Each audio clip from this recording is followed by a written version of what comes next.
another edition of the Morning View.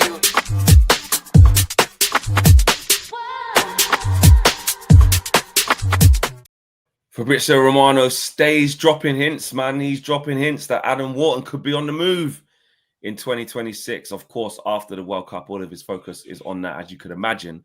But he's saying Premier League clubs interested, as well as Spanish clubs. Real Madrid, name-checked, interested.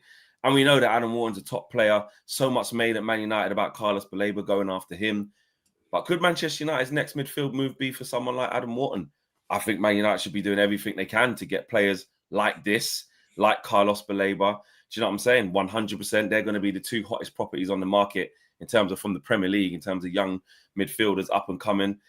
Some people have even said, look at Elliot Anderson, mate. Look what he's doing. Do you know what I mean? So wherever it is, we have to be at the table for the major surgery, the major rip out of the midfield and a new one put in. And could it be Adam Wharton? Should Man United be looking for Adam Wharton over Carlos Baleba? What about that? What are you lot saying about that? There's so much noise about Carlos Baleba, 100 million. If you did have 100 million, are you going to spend it on Carlos Baleba or Adam Wharton? Or stay away from that altogether because the 100 mil thing is not really for you? Let me know in the comments below, man. I want to see what you guys are saying on this. Smash a like on the video. Subscribe to the channel if you are new. Romano has dropped a little transfer hint about what's going on in the summer. Of course, he's already dropped a hint, well, a fact, according to him, that Man United are going to be signing a midfielder in January, let alone Wharton in the summer. And Amorim's City plan as well. You know, the international break is done. It's finished. It's finito. It's over. The players are back into training as well. And we're going to talk about what his plan to beat City could/should be as well. Owen, what have we got this morning? Loads to go. Loads to go. Yes, we've got a jam-packed show. This is the Morning View. Welcome, welcome, welcome. Be sure to smash a like on the like button. Be sure to subscribe as well, bottom right-hand corner.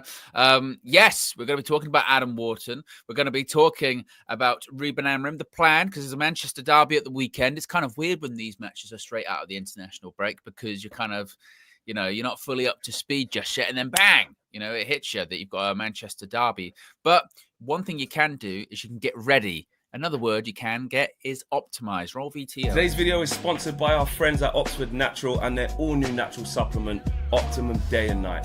Thousands across the UK, USA, and beyond are smashing their health goals with Oxford Natural. Optimum Day gives you steady energy, curbs your cravings, and keeps your metabolism firing all day. Optimum Night helps you relax, get restorative sleep, recover, and keep burning fat while you rest. It's not a magic pill, but it will help you reach your health goals. Check out some of the incredible results. Two of our own.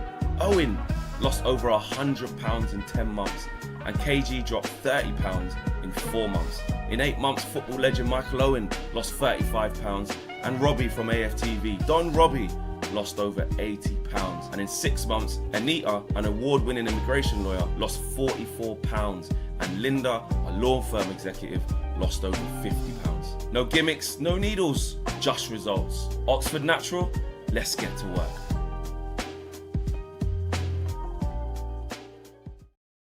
There you go, let's get to work, let's get to work. Yeah, that's what you got to do. You got to get to work. You can scan the QR code. You can see it right there in the sidebar. You can subscribe, save it to 70% off. All you got to do is use the code UV. Links in the video description below. It's also pinned in the chat. Fleck, we're going to sign Adam Wharton next summer. That's what we're going to do.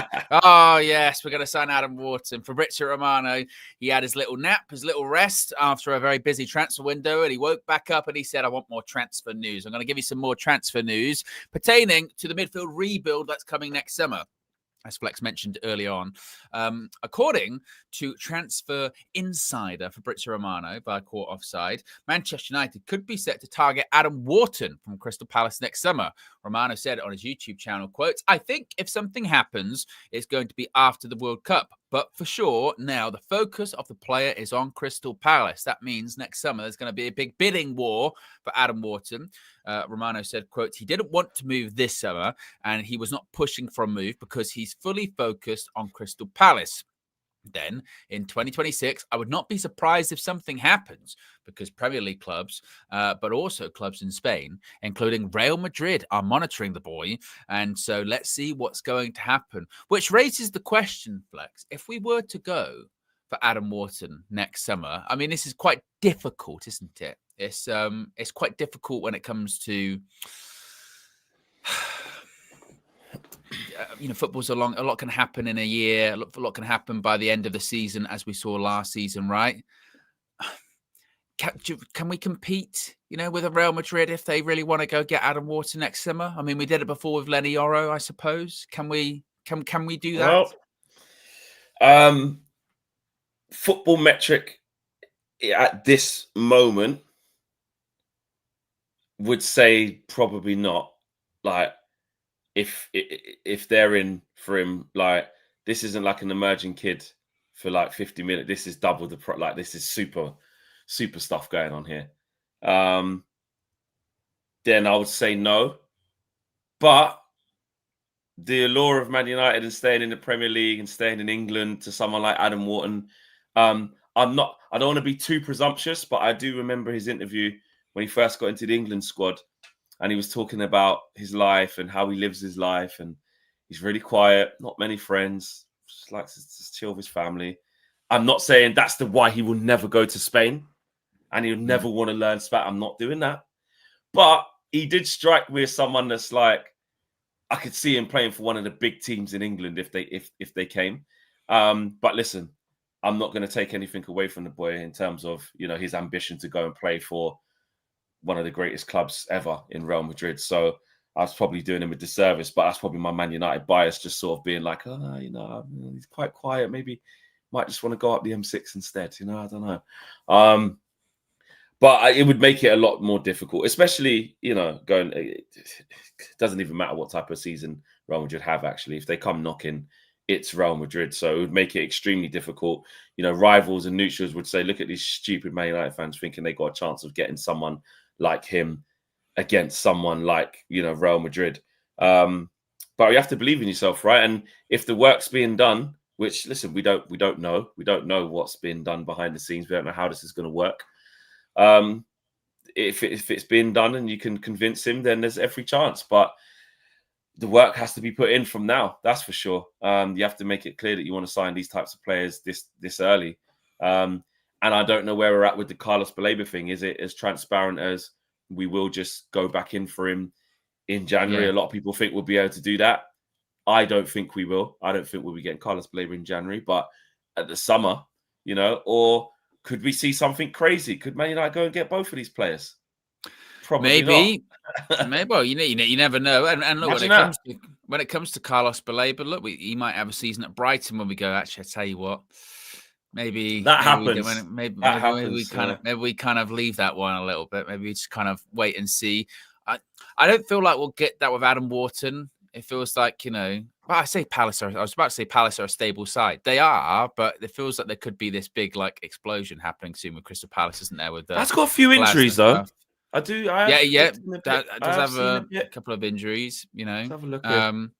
But then when it comes to Carlos Baleba, with this start to the season that he has had, he missed a load of preseason as well, didn't he? Because at one point people were making the conspiracy that, he's not playing for Brighton because he's on his way to United, where actually he was just injured, right? So it's kind of a twofold issue. There's one with the whole Wharton and Baleba, could they happen? But also we still need to figure out what we're going to do with our existing midfield, right? Because if you're going to do this whole midfield change, people have to leave too. We saw it with the front three this past summer, right? With the front three that was previously there, Højlund, Rashford, Garnacho, they all have to go to make space for these new people to come in.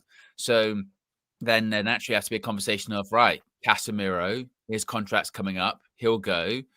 Bruno, does he end up going this time to Saudi? Is next summer going to be the time that he actually does go? Ugarte, right? Second season, if he stinks out the he'll be gone. Season, I think he'll be gone. 2 seasons and you're out. Is that what it is? Do you think that's going to happen? Yeah, I think the surgery will come. Excuse me, quite naturally, because like you said, Casemiro will be gone. That's an instant. Obviously, he's not going to get contract renewal. He's in his last year. Yeah, he's in his last year. Last year. That's gone quick. 5 years. Is that 5 years? I think they've got an option 4 year. With an option of a plus one. Right. They ain't surely going to trigger that. Surely. Could you imagine? No. So he's not going to get there. They'll obviously refuse the option. And, You know, you never know. Depending on how things go. And this is what's not for that what's money, funny in surely. football. No, what? Trigger? Yeah. No. I'm not gonna say that. Yeah, I was gonna say. Depending on how things go, we're just obviously not privy to situations that can happen really quickly. You don't know. Maybe Saudi could come in for Casemiro in January. Like, you don't know maybe. how things happen. You know what I mean? He's got 6 months left to get a little transfer fee for him. Maybe, as it stands, he's started quite a few games of the first bit of the season, but maybe it comes And away from that. World Cup's on the horizon. Wants to You know play what I as mean? well. Yeah, so if he doesn't play as much games as he thought he might get that move in January, or maybe on loan to Turkey until the end of the season. Stuff happens. But anyway, I think he'll be gone no matter what. He won't get renewed. I think Ugarte will get sold. I'm just going to say that now. I don't think Ugarte stays past this season. I'll be shocked if he does. And that's not, and it hasn't even got to the bit where, Ruben's had enough of him. He never picks him. But the start of the season has really kind of alluded to that. Like, he hasn't he's really. The backup, doesn't he? He's the backup guy. He's gone with Casemiro Bruno as the first bit. He did come on twice though, didn't he? He came on against Arsenal instead of Cobby, and then he came on against Fulham instead of Cobby as well. But then started against Grimsby, and then didn't start, or did unused sub against Burnley. So was he unused sub? Yeah, unused sub. So well, think about this, Flex. We're talking about these midfielders that could go next summer, right? Yeah. So we're saying Casemiro, saying Bruno, saying Ugarte. We haven't even brought up Cobby, which still could be a thing next If he doesn't play enough, he'll definitely want to. It could be the whole thing. That's four midfielders could go, let alone like what happens if, Mason Mount does have more injuries this season. We're saying about 2 seasons and you're out and what have you. Maybe any of us might just go, enough's enough. But even that, it's like, we're talking about like 4 or 5 midfielders that could go next season. So that would suggest that, major all right, Adam Wharton, it might be, we might be looking at 2 or 3. Which is why we might have to do stuff in January, because, you got to get ready for it. And that is what is, I don't really want to use the word exciting, because we wanted this done already. We could see this is a huge problem, but clearly, okay, they've prioritized the attack and the goalkeeper, and they've got it fixed. They've ripped out the old number one, essentially put a new number one in. We haven't seen Senny Lomans. We haven't seen Senny Lomans play yet. So we don't know how long it's going to take to get him into the number one position, but it's there. We don't have a proper number one yet, but it's going to be Sonny Lomans, right? As long as he comes in and does what he needs to do. It's weird, isn't it? That whole situation. We actually don't really, do we? Like, anyone. If you asked, I guess, people like who is the Manchester United number one right now, you can't really answer that, can you? No. You probably have to go lean towards. Well, right now it's Bindeer. It's Bindeer, isn't it? Yeah, but you have to go with the guy who started 3 Premier League games in a row. Yeah, but it's weird. It is weird, isn't it? You can't really name that. Like, the Man United number one right now is, I guess you'd have to go Bindeer, but in general, who is it? You go, I don't actually know. No, I don't know who that person is. You don't actually know. So, but like you say, the safest bet is to go with the guy that the manager's picked for the 3 biggest games of the season, and what should have been a formality against League 2 Grimsby, chucked in Onana. That shows you that I don't rate Onana, and I'm going to go with Bindeer. Now we've got a new keeper. It's probably safe to assume that he's been brought in to be Man United's number one, obviously, but we have to wait to see it happen before we're like, he's the number one. So right now, the number one's Bindeer.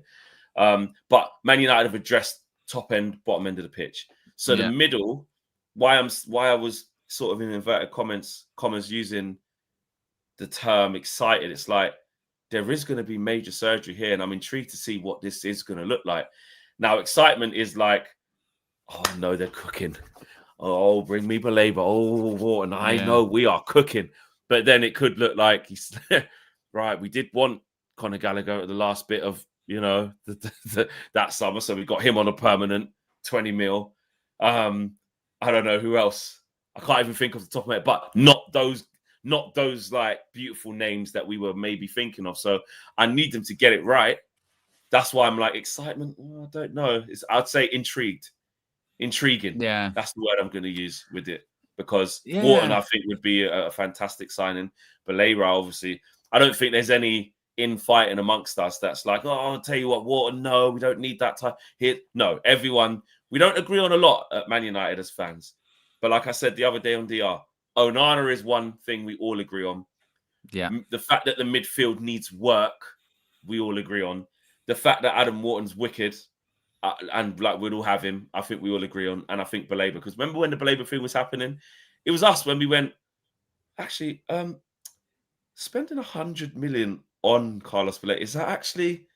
Is he? Yeah, is that all right? We've been breaking our own records. You know what I mean? It'd be one of those ones, like you said, we don't really do it. And a couple of those ones, it's a bit like the Mbumu one, where it was kind of like wished into existence, wasn't it? But before there are actual, real, tangible links, there was. I tell you what, I'd love if we went and signed Brian Mbumu. I'd love that. I'd love that. And then it ended up happening. Like, oh my god, you know. And it was a bit like that with the Baleba one, wasn't it? But even before the real sort of concrete links came out, like, oh, if we could go and sign someone like Carlos Baleba, that would be good. That would be good. Same with Adam Wharton. And maybe this is kind of why the issue was moved to next summer, was because there was this feeling of, look, there's so much work that needs to be done there that we don't want to not give it the amount of time that's actually appropriately needed for it, because we're just saying actually on the horizon, we've got 2 or 3 midfield exits. So even on top of the signings that we were intending to make, there might have to be 1 or 2 extra just to fill out that whole department in general, which maybe they were just kind of like, we can't really do that in the last couple of weeks of the window. You know, we could drop one person in, but there's still a lot more work that we're going to address it next summer anyway, because so many people are going to be coming and going. So that's something that I think is quite interesting. But it's not to say that it's not going to be difficult, because Adam Wharton and Carlos Baleba, it's not like we're going to get a free run at them next summer. Way. You know, well, if people know they're on Premier the League market. Clubs. Yeah, exactly. If they're on the market, they're on the market. And that's what makes it difficult. I mean, if you look at potential suitors for these players, that's what I wanted to get into. And I want to also talk about Adam Wharton, the player, as well, because I do think he is very, very good. Suitors, I mean, you look at Arsenal and they just look set. Like at the end of this season, but it depends on a lot of stuff. At the end of this season, would another £100 million midfielder be at the top of their list? And you go, well, if they didn't win the league again, midfielders. And he loves midfielders and defenders, you know, but you've got Zubimendi, Rice, Odegaard, obviously Norgard, backup, Marino. You know, where does Adam Wharton fit into that? Do you drop Zubimendi? I don't know. It doesn't seem like the obvious. Makish says it there. Chelsea, they're the ones you have to look out for. They're the ones that will say, you know what?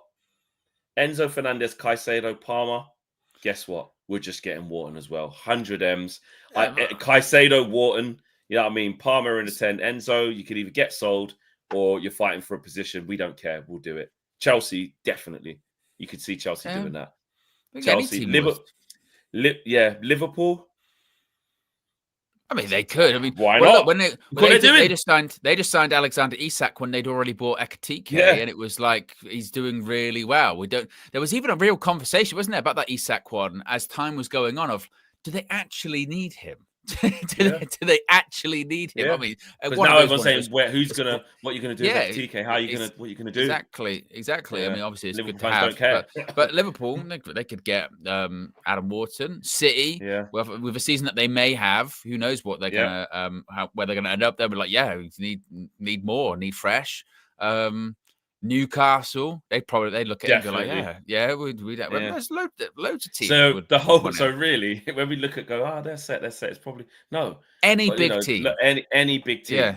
Obviously would take him, but any big team could find a way where they're like, that's good. Then you're adding in Real Madrid. So it's going to be very, very difficult to get him / convince him as well. But him as the player, I think he's excellent. I think at the start, you're skeptical. You know, he comes from Blackburn and you're like, okay, he's had a few good performances. Let's calm it down. Let's have a look at him first. Let's see the body of work. And then when you watch this guy, he's just so calm on the ball. Always wants to pass forward. Always passes through the third. Mobile, can sniff out the danger. And I think he proper reminds me of Carrick. Like the way that he can be like this deeper line player and set the tone. Do you know what I mean? And then when he has to have like an injection of like pace into the pass with a crispness, like a bit of a wand of the left foot. Like not that obviously Carrick's right-footed, but like he can pass with both feet. But he just, when I look at him, I just think Carrick. I just think him.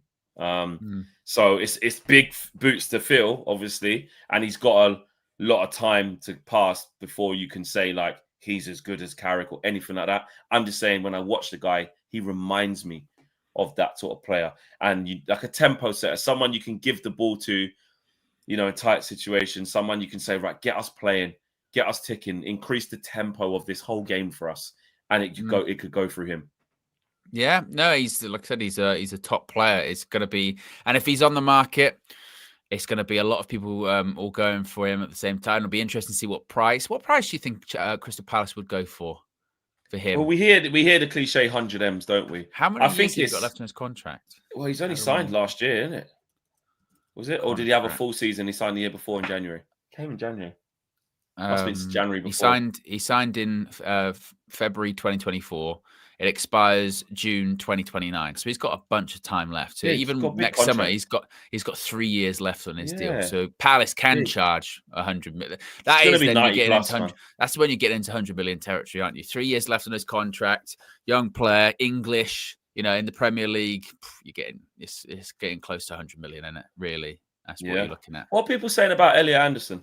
Like, real talk. I know people say, "Oh no, he's just like." No, he's good, man. He's good. Yeah, he's combative. He can do a bit of everything. I like him. He's getting a lot of attention, isn't he, at the moment? Obviously, with his international exploits. I think first season at Forest. Yes, I think it depends how Forest do, and it depends. There's a lot of uncertainty around Forest at the moment, isn't there? Obviously, with good in the Ange team, and then in the Ange team, but it depends. You know, well, we've seen actually. To be fair, like Morgan Gibbs-White, you can think you're leaving, and then you end up. Marinakis says no. Nope, you're not going, and then you have to film a video next to him on social media. Really happy to stay.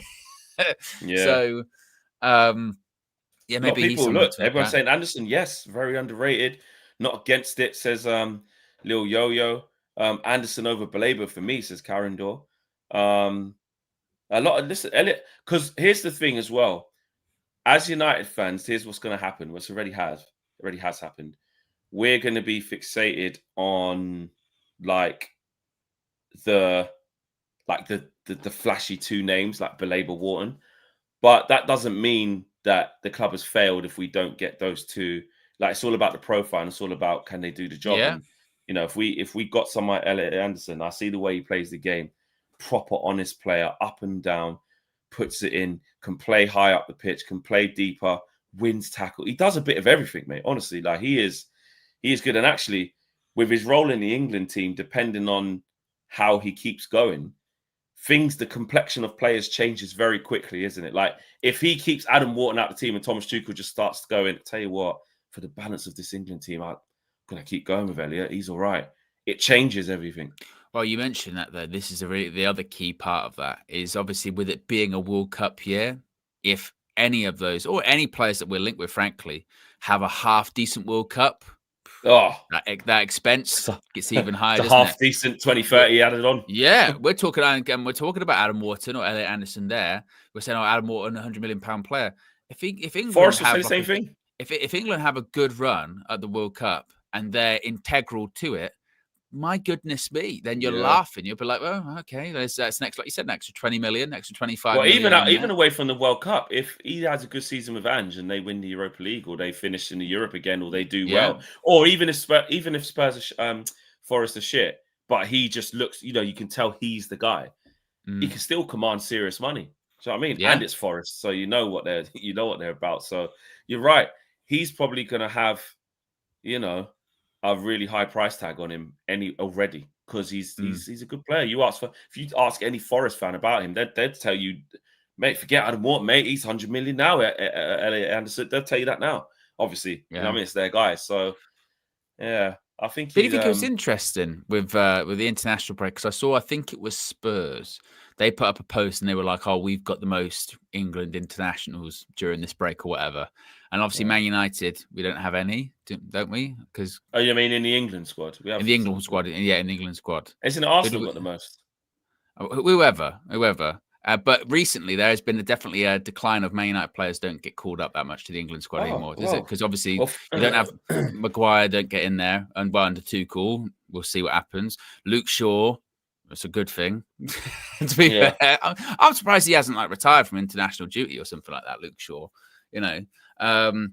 Cobby is, he's got to start playing games for Man United first. I mean, technically, I suppose you could say one in Rashford, right? But he's, technicality.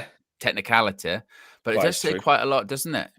There was once a time where Man United used to dominate the players in the England squad. Exactly, and also just with the top English talent that we have, we don't really have it anymore as well. Like, say, Maguire's fading, but he's just not starting enough games. But actually, England at centre back are short, really. Yeah.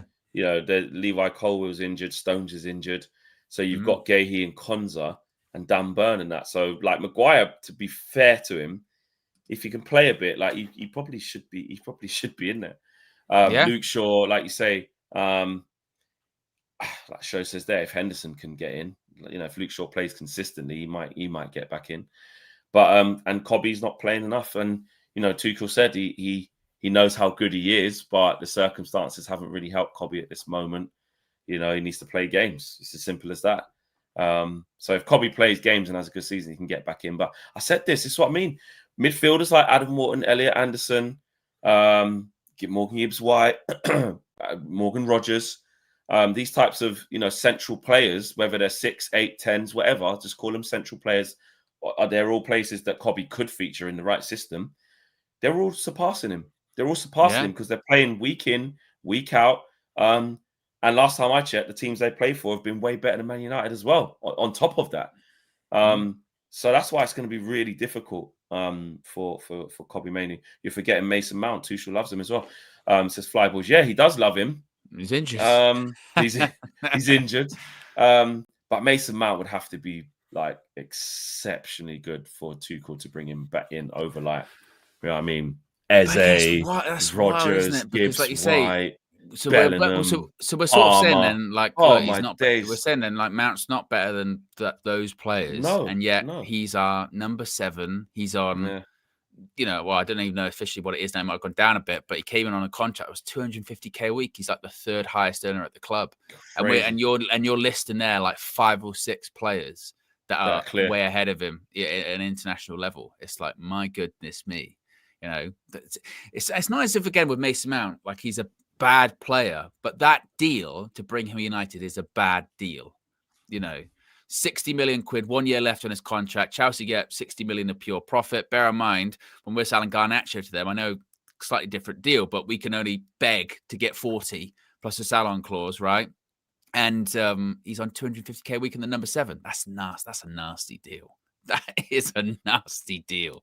It's crazy, isn't it? And it just shows you like where we were recruitment wise and what was going on, like sanctioning deals like that. I would just never forgive us. None of us will. That summer window. You said it, innit? Set us back. Onana, Mount, Højlund. 2 of them aren't here anymore. And actually, the best signing of that summer window was Johnny Evans.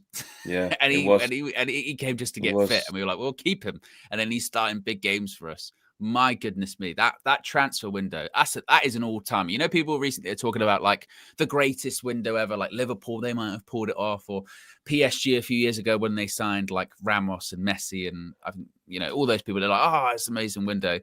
That window, in terms of the all-time worst windows, it's got to be up there, isn't it? It has to be up there in terms of money spent, wages, what it led to. It's all-timer. That is all-timer. It's like nasty work. When you look at the return on that, it's nasty work. And to be honest, when you see, like you said, 2 of them aren't here anymore, and the one that is in Mount, it's like, okay, the manager does actually like him. He's playing, but he's injured now. It still feels with Mason Mount, as much as I give it the Mount coins, I do kind of like him. He does the right things. Darkness behind him. The truth of the matter is, it never really has the feeling that it's going to ignite. Do you know what I mean? And you go, you know what? It took 2 years, but finally we're seeing that Chelsea Mason Mount. And the years are going by. He's already in his 3rd year.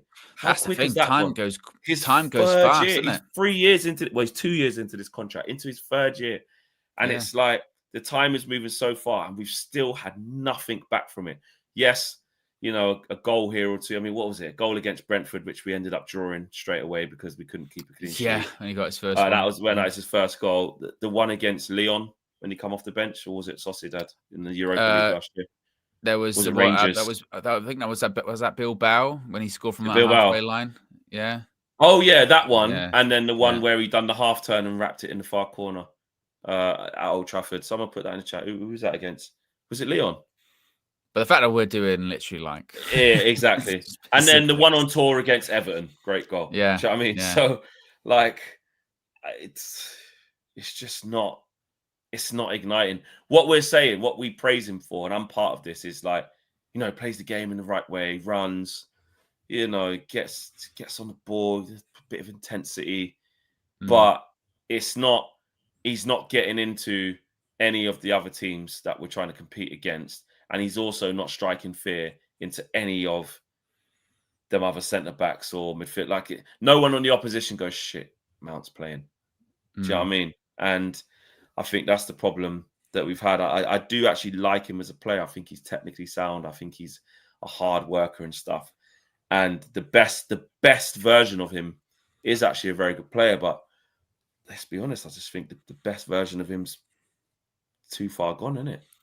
Like I said, it's what's scary is how quickly time sort of will pass you by, isn't it? That's the key thing.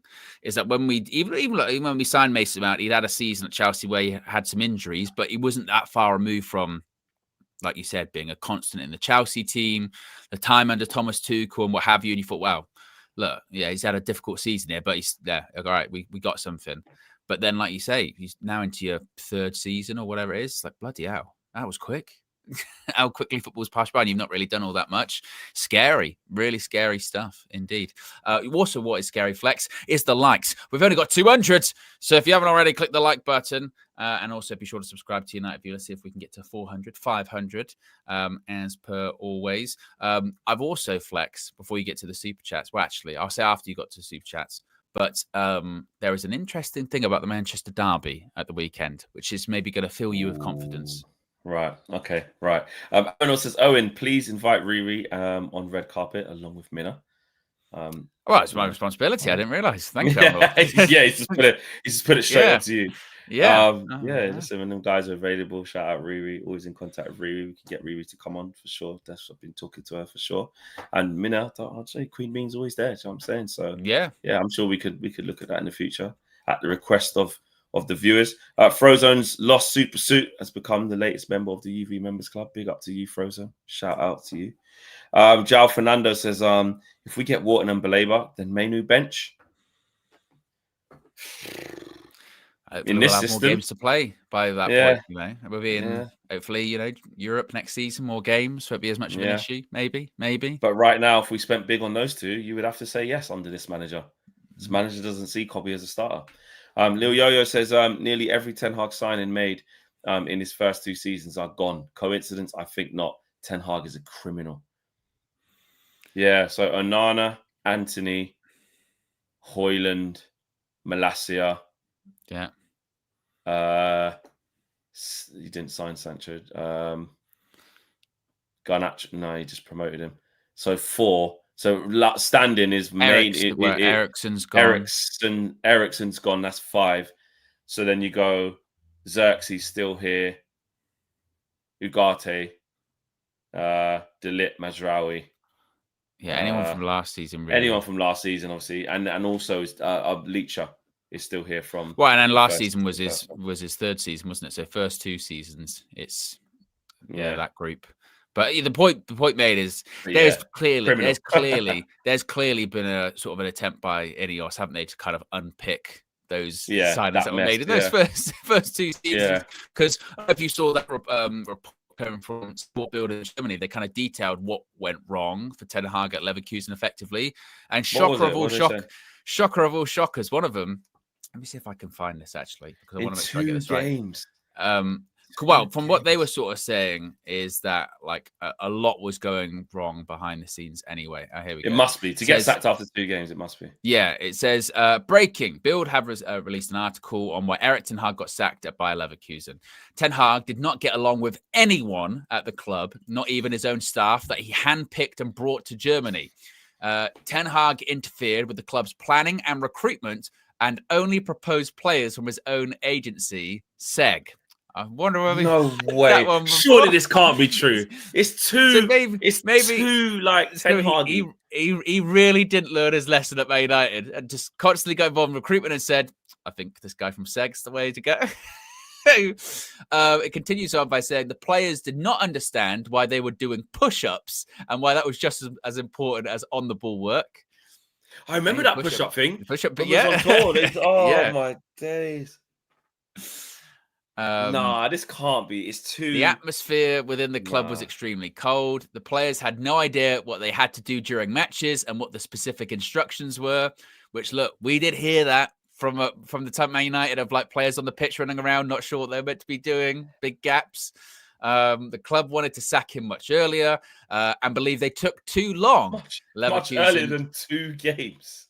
Leverkusen now consider Ten Hag the worst coach in the club's history, is what it says. Oh, I mean, it feels like, look, a lot of it is in there of just like, FU kind of stuff. But I'm sure there is parts of it that you can probably pick out of it and say legitimate. I believe the recruitment part. Yeah, of it. the recruitment thing, because I believe the recruitment part of it. Yeah, and I do believe the push-ups bit because I saw that with my own eyes as well. I was there. I was there. Generational Waffle says, "What do you guys think of Martinez as central mid?" I mentioned this before. I don't know if I see this. I feel like this was we did it before with Martinez. We went, he can play left back. He's never played there once for us. And then we saw him play at left back, and then he really struggled. I think also as well, after his injuries, we're talking about Cobby being mobile enough. Could Leacher really be mobile enough in the middle of the pitch? He's just coming back from an ACL. On top of, the foot injuries that he's had, he has bulked up a little bit over the last few years. I don't know if he could play especially that, in the midfield too. Midfield, get around, what have you. He took a while to adjust to playing left centre back last season, didn't he? We were going, we're not even sure he can do that. So centre mid, let's be real. Sure. It'd get. You think of like some of the athletic centre mids there are, just a little burst of pace, little turn of pace on half turn and that. It'd get left in there.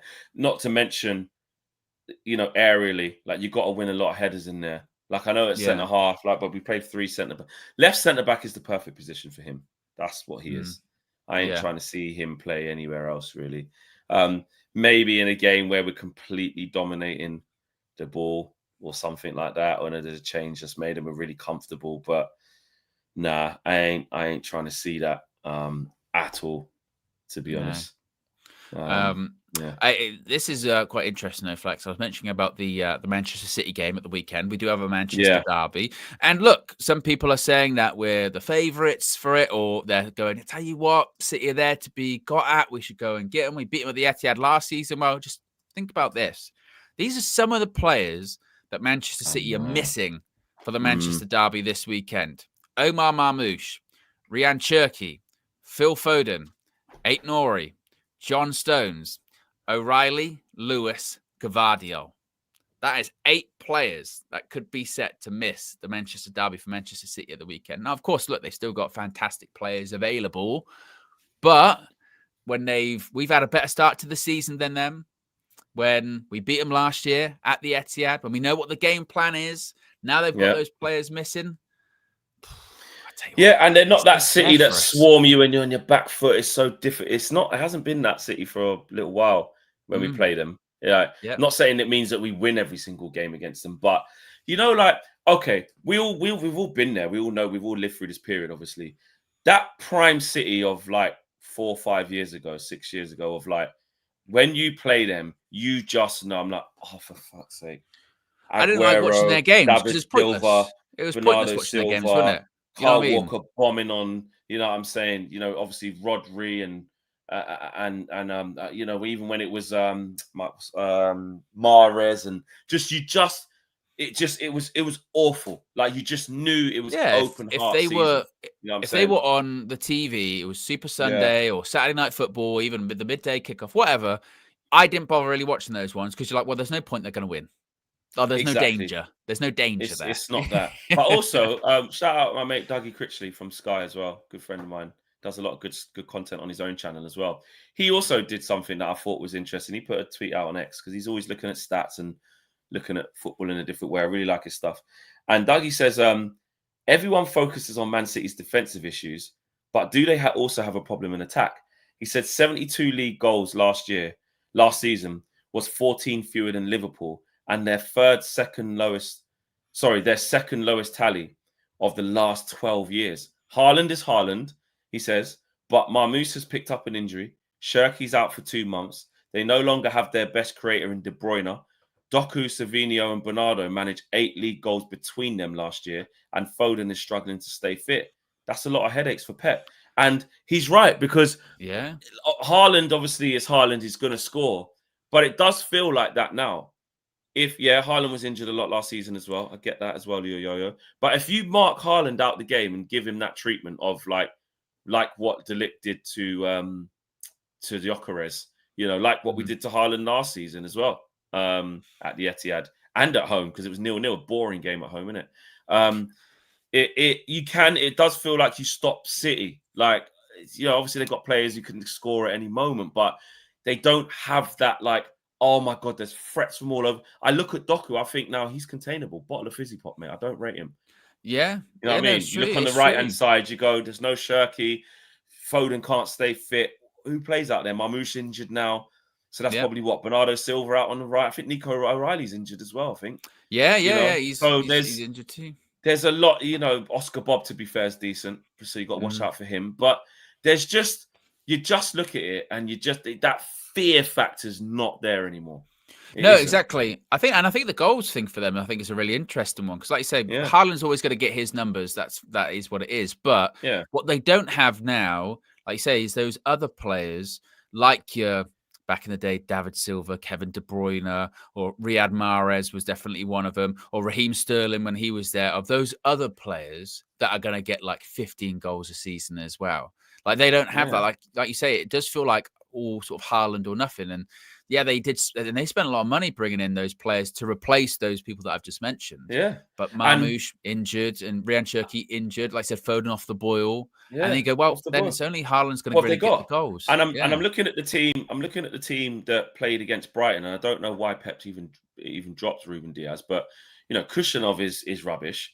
John Stones is injured again. We know all about Mateus Nunes when he plays right back. Arts Ahmad. So we know about that all over again. Ait Nouri, okay, he's back in the team. But since then, I'm looking at their bench of unused subs. It was Ake, Gonzalez, Gundogan, Akanji, Edison. Well, Gundogan, Akanji, and Edison ain't there anymore. They've left. Nico Gonzalez, central midfielder, doesn't strike. And again, when Gundogan was in his prime, he's scoring goals. Like wicked. Like we always say, it's not necessarily about moving the player on. It's about who you replace him with. All of those people that moved on, in the case of Sterling, Mahrez, Gundogan, whoever, it's all the right decision. They were coming towards the end of their time at Manchester City. That's the right decision. But actually, who they've replaced them with haven't been able to keep up in terms of their output. And that's the key thing. Their output is nowhere near what those previous players were. This is a proper transition of like trying to rebuild that. We've got a chance. That's why we've got a chance. I look at the team that started. So it was a front three of Marmoush, Haaland, and Oscar Bob. Obviously, Marmoush is injured. So that'll be Doku probably into the left. Doku, Marmoush, Bob. Like, all right. Obviously, it's not that. It's sorry, not Doku, Haaland, Bob. It's like not that bite. That's not like 5 years. There are quite a few actually better front threes in the Premier League than that. Yeah, you know what I mean? There are quite a few when you look at the front threes, you go, oh, that's better. So you got a chance, and also as well, City be interested to see what happens with the goalkeeper scenario. With Donnarumma, he's there now. Does he just go in straight away, or even is it like? Got to give it a week or two before even he gets in. We'll wait and see. The back four was Ait Nouri, Kushyanov, Stones, and Nunes. It could be got at, mate. And they play high line for life. And fucking they're always running back towards injured. Can't defend. Bunch of them are injured. Midfield three. Exactly. Don't get me wrong. Tijani Reinders is a top player. I really like him. Obviously, we know But about Rodri and Bernardo Silva, but a he lot got was run from made. the A Wolves lot was game. made. You know what I mean? After that Wolves game, they were like, Ryan Zera get De Bruyne replaced Kevin De Who, all that. And then games after that went a bit quiet, didn't they? And it was like, oh, maybe not so much. So they are so there to be got at. So there to be got Z at. says Doku against Dallo Ahmad isn't good, guys. Listen, put Lenny Yoro in that right channel, right side centre back. And he doubles up. You just got to get out there and go deal with him. We've done it before. I don't think either plays against Doku, to be honest. I've said before. You're saying about Dallo and Ahmad. I don't know if Dallo's going to be fit enough. Maybe Masraoui. Masraoui could knock him down. Yeah, I don't think Ahmad's going to start a right wing back. I think it might end up being like a Masraoui or something like that. I think he'll go with a more defensive minded approach. Yeah. So I don't even. Well, the moral of the story is, like Owen says, like we all agree, like we're not quaking in our boots for this game. That's not being cocky or arrogant. Of course, we can lose if you don't play well enough. You can lose against City any day of the week. Give Haaland easy chances, make mistakes, or take your foot off the gas, or don't match City. You will lose. But the flip side to that is play with intensity, put balls in behind, be aggressive, don't be scared of them. You can get at them. This is a good time. We can literally give them a third loss in a row. Go 1-0 up in that game, mate. Do you know what I mean? Yeah, that's why pressure's on them. Pressure's on them, mate. And it's not to put unnecessary pressure on the Man United team, because we know how fragile they are. But it is one of those ones where if we come out of that game, not necessarily not with a result, but not with a performance that should go with it, there will be disappointment, because it'll be like, they're there for the taking there. You know what I mean? It's like you say, it's not like the old City 5 years ago where they can just run over any team and you go, look, it is what it is. Nothing you can do about it. You just have these days. City can do that to you. If Man United don't go there on Sunday and again show a bit of fight, or show a bit of they're there for the taking, that will be disappointing, because they've got it in them to collapse, and also we've got it in us to go at City. We've proved it before we can go at City, even when they were better than they are now. So there's no excuse not to go and give City a game on Sunday. And then, like you said, if we can get that win, it would just, on top of obviously, just last gasp against Burnley, and then you've got back-to-back wins, something Amrim hasn't done. Tick that one off, which is mad to say, like 9 months into his tenure, but tick that one off. And then if you can get something out of the Chelsea game, not even necessarily a win, but even if you just don't lose, they start putting together some results. That's something Man United haven't been able to do under Ruben Amorim. Put together some results. and doing it against results. City and Chelsea respectively could actually be not season defining, but it could be a bit of a turnaround. It could. That is where you start to go, well, the last 3 games you've won in the Premier League, which will be an amazing turnaround, and 2 of them are against City and Chelsea. That's where you go, right, what you got, boys? Can you go on a little run here? Because then your next game's are Sunderland and I can't remember who else. So, I don't know.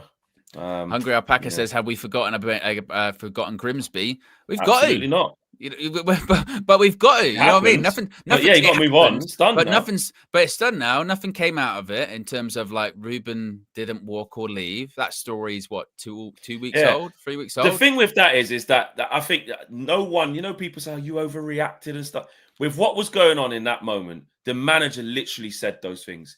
And the lead up to it was, fucking hell, what's he going to do? To the point where he came out and said it himself, like, I'm up and down. Like, I thought I actually was going to, you know what I mean? But it isn't the past. Until the next crisis thing happens, which let's not put into the atmosphere, but we lose heavily against City in because these are the things, isn't it? We're always one result away.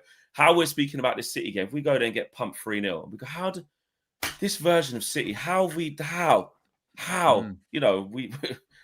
we know where we're going to be on Monday morning. So I don't think that will happen, by the way. I think we'll give a good account of ourselves. But these are the things. And then you also go at home against Chelsea, get battered. Again, don't think that will happen, by the way. But if it does, it changes the conversation versus, win these 2 games, or at least put in 2 good performances, stuff that we can get behind and say, because when we lost against Arsenal, it wasn't negative. It wasn't everyone going, fucking, it's the same old shit. I gave the praise. I was like, you know what? There's positives there. If we can play like that more often, we'll win more games. But guess what? The 2 games after that, Fulham and Grimsby, we didn't play like that. We lost. No, again, and the thing is, those specific results, and like I said, the Grimsby thing, I mean, yeah, obviously, like you said, you don't forget it, but you also can't dwell on it. You know, it's done. It's over now. You know, we've had a game since looking then, forward. which we won. You know, when you're talking about, you know, maybe Ruben's tenure as a whole, then you can bring those things back up. But in terms of the relevance of that game to this game, there isn't really much, is there? We've proved that, because if we go by the logic of you lost to Grimsby, you can't beat anyone, well, we just beat Burnley in the Prem. They're a better team than Grimsby. So football doesn't make sense that way, does it? No. Just because we went out to and then Grimsby beat Man United, United, but couldn't beat whoever they played. Bristol Bradford Rovers. Oh, yeah. It just doesn't work like that, does it? So you know. Yeah. And El says best form of defense is attack. Play Maz in the 6. Nope, not for me. We can't do the shoehorn thing. Just we've got some central midfielders. The manager's just got to get the best out of it. I don't think there's good enough auxiliary players to be like chuck him in the 6 would be fine. Not in the Premier League, man. This league's too. You have to be too honest in this league. Do you know what I mean? You can't. It's a credit to him that he could probably pull it off, Mazraoui. He's a good enough footballer that he could probably play in this for a game or whatever, but not in terms of like a solution for the end of the season. Just stick him in there. No, I don't know if I see that. Exactly. Right, there you go, guys. Big up to each and every single one of you. Trafford talk later on with Owen and James. So make sure you guys tune into that. Big up to yourselves. Smash a like on the video. Subscribe to the channel. If you are new, remember, scan the QR code to subscribe and save up to 60% off your Oxford Natural Supplements. 70. So, sorry, 70%, not 60, 70. And we'll see you again later. Take care. We're out of here, man. Peace. Good show.